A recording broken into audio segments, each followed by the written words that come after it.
Viral mobil sport mewah BMW isi bensin Pertalite di SPBU Pertamina. Tentunya apa yang dilakukan pengemudi mobil sport mewah bermerek BMW itu bertolak belakang dengan apa yang dianjurkan oleh pemerintah.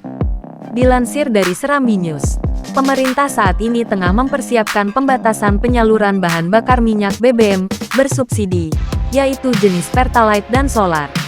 Pembatasan penggunaan kedua jenis BBM tersebut akan dilakukan berdasarkan kapasitas mesin CC kendaraan mobil.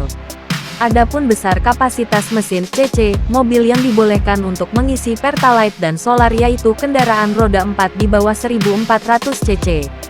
Sedangkan mobil BMW berjenis sport tersebut tentunya lebih dari 1400 cm3. Kelakuan dari pengendara mobil sport tersebut mendapat berbagai komentar dari netizen. Salah satu netizen mengomentari mobil tersebut tidak cocok diisi Pertalite karena tidak sesuai dengan kebutuhan pembakaran bensin di mesin mobil. Belum diketahui pasti kapan dan di mana kejadian tersebut.